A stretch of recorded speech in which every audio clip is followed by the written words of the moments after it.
मज़ीद तफसीलात दिया गया वस्ता कराची रिपोर्टर हयात बलूच हमारा तफसीलात दंती। जी हयात।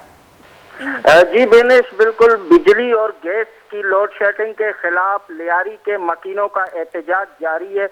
मुश्तइल अफराद ने माड़ीपुर रोड को ट्रैफिक के लिए बंद कर दिया है।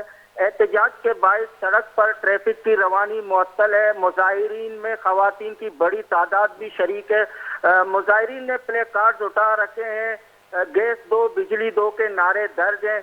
इंतजामिया के साथ मुज़ाकरात जारी है ताकि ट्रैफिक की रवानी बहाल किया जाए। ताम मुसाफिरों को शदीद परेशानी का सामना है। जी अच्छा, मुजाहिरीन का मज़ीद क्या कहना था? उनका क्या कहना है कि कितने घंटे की लोड शेडिंग की जाती है? मुजाहिरीन का ये कहना है कि घंटों घंटों पूरे दिन बिजली से हम महरूम है और गैस लोड शेडिंग भी जो है दौरानिया बढ़ा दिया गया है। बच्चे स्कूल भी नहीं जा पा सकते हैं, ना हम खाने पीने के लिए कुछ बना सकते हैं ताम, इसलिए ये सड़क बंद की गई है।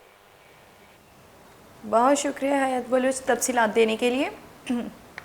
कराची रिपोर्टर हयात बलूच हमारा तफसीलात दे गया कि लियारी जामनिन के अंग तक लैनो गैसे लोड शेडिंग इलाफा जरशानी दर्शान कर गया। जरशानी मजनी की सासी मर्दम आवारी जरशानी कनू का माड़ीपुर रोड ट्रैफिक के वास्ते बंद को तगानी गुशगे के द्रा जो बेचारी लोड शेडिंग के सबबा में जिन सख बास असरमंद को तक वादी की गैस हम नबुआ के वजह ची माँ जदीद दौरा निश्तगी और दार कारमर्स कनगा लाचारी चर्ची सबबा में चम हम सुचनती और बाजी अस्ती जिंदे हमक पेड़ अस्ती मुतासर बुतर और चर्ची सबबा अस्ती खासकर गंडी चौक और कमाश अस्ती मुतासरा लियारी जाहमिनिंदा लैनो गैसे लोड शेडिंग इलाफ ज़ारशानी कनक